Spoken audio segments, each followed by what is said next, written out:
Good morning guys. Magre-rebuild tayo ngayon ng XRM 125 na crankshaft. So ang ginawa natin dito ay lagyan natin ng jacket paikot.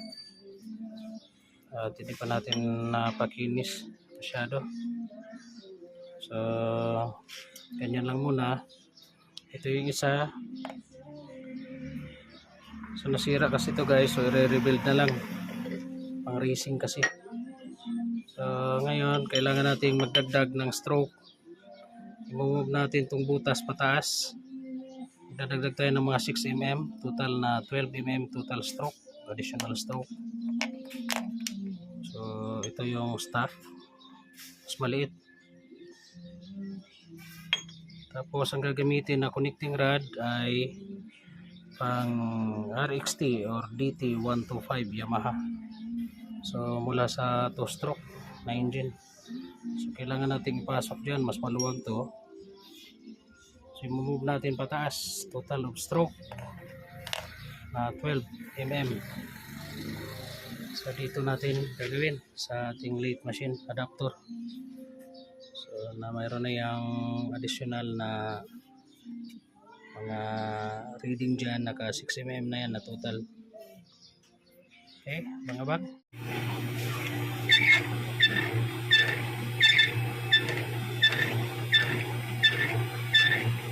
Ito na guys, nalakyanan natin.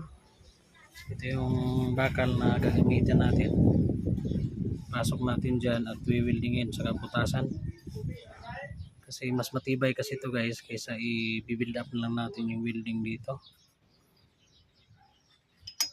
Yan. So itong bakal na to ilalagay natin dyan sa kapuputasan natin. I-welding natin.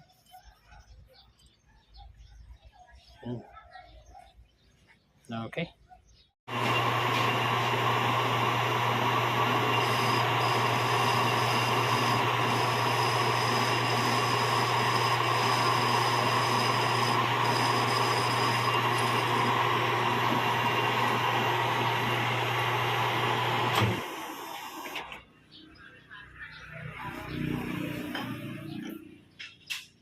So guys, magawa na tayo ng para ilalaglag natin dito, bubutasan natin. So i-tapered lang natin to para mapapasukan ng welding. Ito. Yan. Kailangan pa nating laliman. Okay?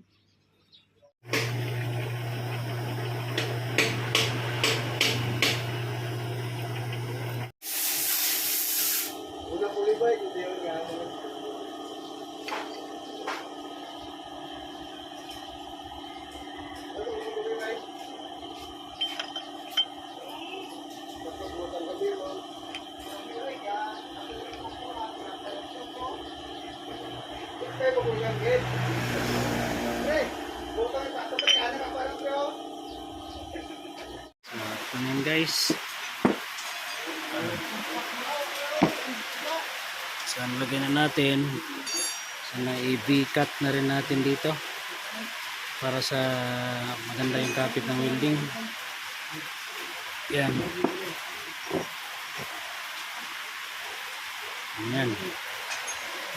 So medyo na force fit yan dyan. Yan, i-welding lang natin. Initan muna natin ng acetylene para hindi madaling mag-crack yung welding natin. Okay.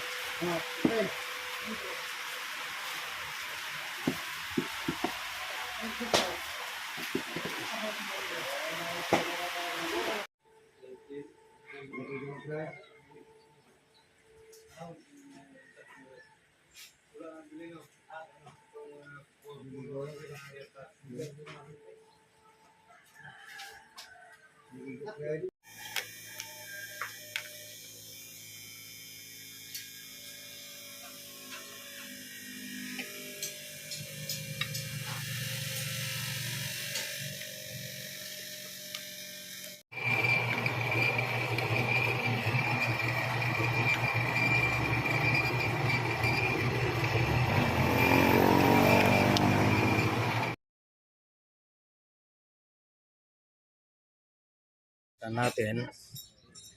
So i-align na natin ngayon. Ito na.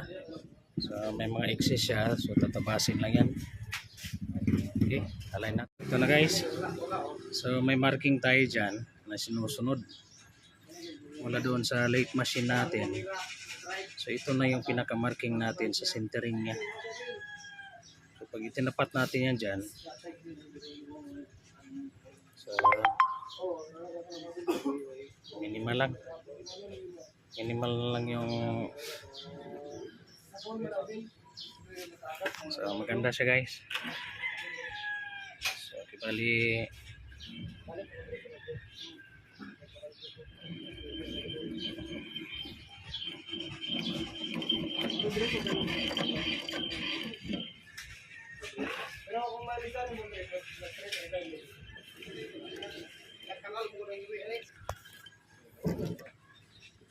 so meron siyang mga tama kasi dito. So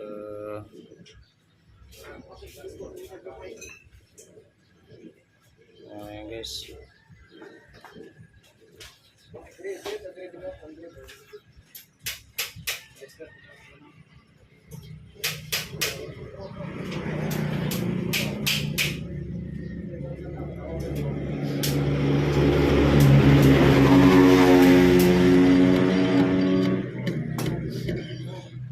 Okay, almost perfect guys yung pagkagawa natin. Hindi pa nga natin napalo, yan.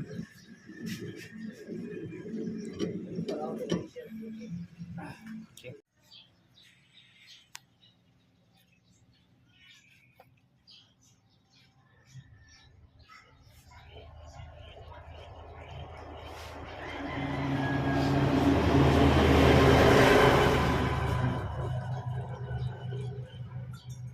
Okay na, align na natin.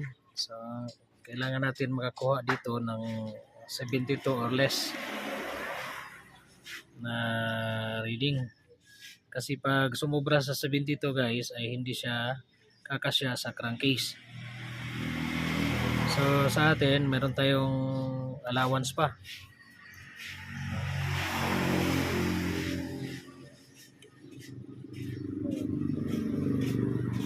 Meron pa tayong allowance. So tamang-tama lang yan guys sa loob ng crankcase.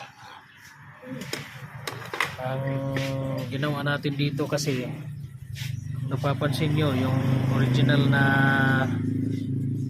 dito niya ay nakatingan pa natin kasi mas malapad kasi yung ito ng connecting rod ng DT kumpara sa XRM. So mas malapad kasi. So dito dapat mga 40. Yung pin natin ay magiging 40 lang. Yan. So tamang-tama 40. Tapos dito 72.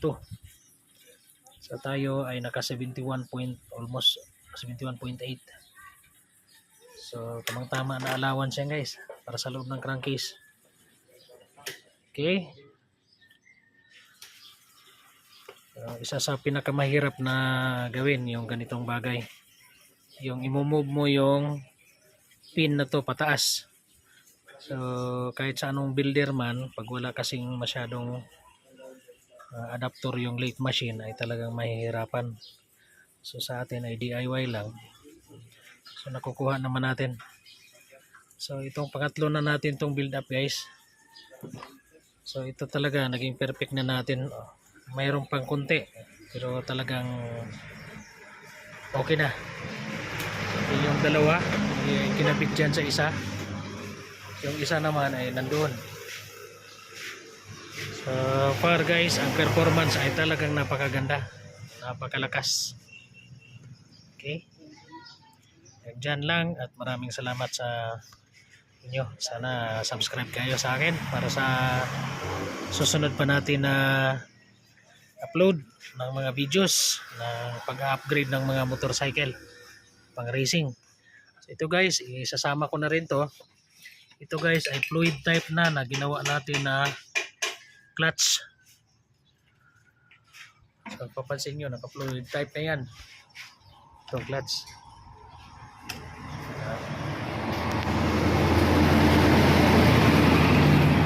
Ito rin, fluid type na rin to, yung isa. Yan. Napansin nyo. Fluid type na rin. Yan, nandoon sa ilalim. So, ginawa niya ng machine guys. Ginawa natin dyan, gumawa tayo ng piston sa loob para pantulak doon sa clutch mechanism niya. Okay. Diyan lang muna at abang-abang. Maraming salamat po sa inyong pagsubaybay.